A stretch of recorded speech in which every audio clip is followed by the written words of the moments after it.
Hi everybody, I talked to you about doing a video on the weekend, so here it is. I'm just going to have a quick talk about the discriminant.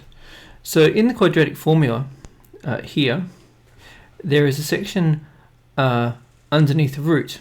Now the b squared take 4ac has got a special name, it's called the discriminant. Now when b squared take 4ac is less than 0, is negative, it makes this function undefined because you'll have a negative number underneath the root symbol, or underneath the radical. So given that this function tells us where a particular function will where a graph will cross the x-axis, b squared take 4ac tells us if it won't cross the x-axis, if it will touch the x-axis in one place or in two places. And here's how it does it. When it's negative, it becomes undefined and indicates to us that it doesn't touch the x-axis at all. It's above the axis. When it only has one solution, where the value underneath the root symbol is 0, or where in fact b squared equals 4ac, if it equaled 4ac, take that. If b squared equaled 4ac, that would be 0. And square root of 0 would be 0, giving us just one solution. And of course, if it had a positive integer underneath there, if b squared was bigger than 4ac, it will give us two values, one either side. So this would be 0 plus or minus something. If we were going to do that one, for instance, it might look like this.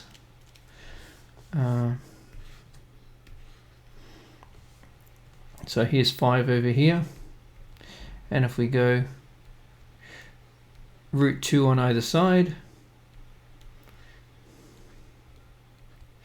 it will give us a curve, something like that. That's the idea of it anyway. So the 5 gives us the line of symmetry. The root 2 tells us how far on either side it'll cross the x-axis.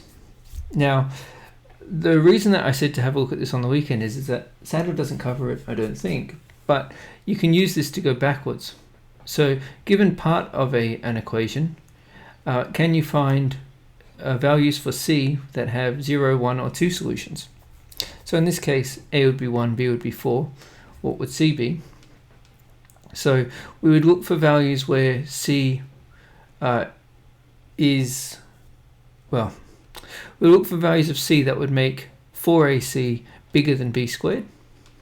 So in this case, if we put these in here, c has to be bigger than 4. So logically, if c is greater than 4, if you're trying to do it algebraically, subtract 16 from both sides, multiply both sides by -1, and if you do that, you have to change the direction of the conditional statement. So, or the inequality. And you can get c equals 4 algebraically.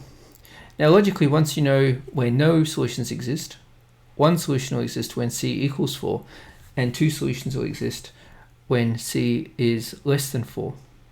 Because if c was less than 4, this value here becomes positive, and then you end up with this sort of situation here where you've got plus or minus some value. I hope that's helpful. It's just another thing that you can do with the quadratic formula. Thanks everyone.